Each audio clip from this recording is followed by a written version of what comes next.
রাজারা নেই, কিন্তু ঐতিহ্য মেনেই মকর সংক্রান্তিতে ঘুড়ির মেলা বর্ধমানের বাহির সর্বমঙ্গলা পাড়ায়। বাহির সর্বমঙ্গলা পাড়ায় ঐতিহ্য মকর সংক্রান্তি উপলক্ষে অনুষ্ঠিত হলো একদিনের ঘুড়ির মেলা। এই ঘুড়ির মেলার শুভ উদ্বোধন করলেন বর্ধমান দক্ষিণের বিধায়ক খোকন দাস, বর্ধমান পৌরসভার চেয়ারম্যান পরেশ সরকার, বর্ধমান পৌরসভার একঝাঁক কাউন্সিলর এবং উপস্থিত ছিলেন এই মেলার মূল উদ্যোক্তা কানাই মির্জা এবং তরুণ স্মৃতি সংঘের সকল সদস্যরা। এই মেলা অনুষ্ঠিত হয় বর্ধমানের ২ নম্বর ওয়ার্ডের অন্তর্গত নার্স কোয়ার্টার মেডিকেল মাঠে। এই মেলা ঘিরে এক উৎসবের মেজাজ সৃষ্টি হয় বাহির সর্বমঙ্গলা পাড়ায়। দূর দূরান্ত থেকে বহু আত্মীয় স্বজনরা এই মেলা দেখতে আসেন। একদিনের মেলা হলেও বেশ জমজমাট এই বাহির সর্বমঙ্গলা পাড়ার ঘুড়ির মেলা। পূর্ব বর্ধমান থেকে শেখ ইমতিয়াজের রিপোর্ট, আমার বর্ধমান ডিজিটাল নিউজ। যে ঘুড়ির মেলা হয়, সেই ঘুড়ির মেলায় আমরা 10 বছরের ওপর ধরে এই উদ্বোধনী অনুষ্ঠানে আসি। এই ঘুড়ির মেলা পরিচালনা করেন আমাদের এই এলাকার আমাদের নেতা, বিশিষ্ট সমাজসেবী কানাই মির্জা।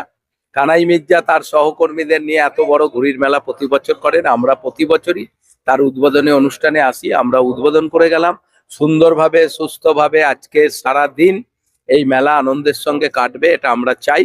কারণ বাংলা শান্তির জায়গা, শহর শান্তির জায়গা, সব জায়গায় শান্তি থাক, এটাই আমরা চাই।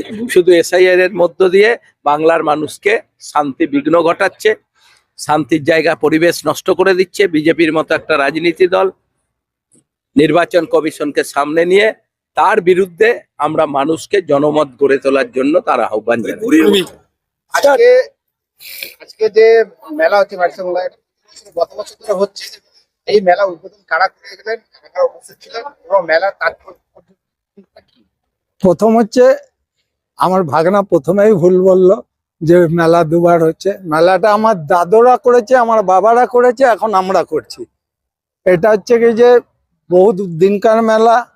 আমার মনে হয়, আমরা তো সঠিক তথ্য বলতে পারবো না, এটা ইংরেজ আমলের থেকে মেলাটা হচ্ছে মনে হয়। এই জায়গায় দাঁড়িয়ে আমরা এলাকাগতভাবে মেলাটা পরিচালনা করি। সব থেকে বড় ভূমিকা হচ্ছে আমাদের তরুণ সংঘ ক্লাবের। তরুণ সংঘের প্রত্যেকটা মেম্বার, তারা হচ্ছে জান দিয়ে খেটে মেলাটাকে তৈরি করে। বর্ধমানের রাজা এই দিনে বিশেষ করে তিনি ঘুড়ি উড়াতেন, সেই ঐতিহ্য আজও বজায় রয়েছে। ওই ঐতিহ্য আরো বজায় রয়েছে। আপনার অভিযোগ আছে যে মেলা একদিন হচ্ছে, 2 দিন হচ্ছে না কেন? প্রথম হচ্ছে আপনারা যদি সহযোগিতা করেন 2 দিন কেন, 5 দিনও হয়ে যাবে। ঘটনাটা হচ্ছে কি যে আমরা দেখেছি, আমাকে বলেছিল অনেকে, ঠিক এই ভাষায় বলেছিল। তা আমরা যখন মেলাটাকে 2 দিন করেছিলাম, লেটো গান করেছিলাম একদিন, তারপরের দিন সকাল থেকে কোনো কাস্টমার আসেনি, দোকানদাররা চুপচাপ বসছিল। তার জন্য হচ্ছে এই মেলাটা একদিনের মেলা। একদিনই মেলাটা ভালো হয়, 5-7 হাজার লোক আশেপাশে যত আছে সব আসেন। মেলাটা একদিনেরই জমবে, 2 দিন কোনোদিনই মেলাটা হবে না।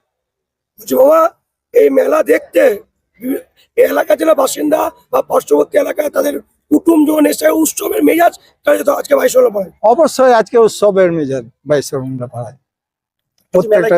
কতগুলো স্টল হয়েছে মেলাতে? গুনা নাই তো, অনুমানিক ধরুন না 150 হবে। উদ্বোধন কে করে এলেন? বর্ধমান দক্ষিণের বিধায়ক উদ্বোধন করলেন, তিনি বললেন আরো মেলা ভালো হবে।